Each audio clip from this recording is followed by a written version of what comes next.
വാ, കുറച്ച് ബാക്കോട്ട് ഇതാണ്.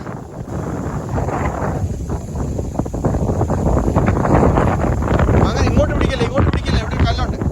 ഇത്തിരി ഇങ്ങോട്ട് പിടി, ഇങ്ങോട്ട്. ആ, എന്നിട്ട് കുറച്ച് ഇങ്ങോട്ട് കയറിയിട്ട് വെയിറ്റ് പിടിക്കണേ, ഈ പിടിക്കണേ. നേരെ കയറിയിട്ട് ഇവിടുത്തെ കല്ല് കഴിയുമ്പോൾ ഇങ്ങോട്ട് പിടിക്കണേ. വേണ്ട, പതിയെ കയറിയാൽ കുഴപ്പമില്ല.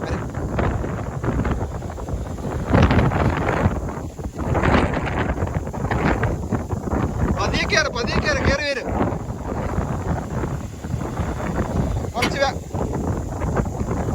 കുറച്ച് ബാക്കോട്ട് ഇടാ.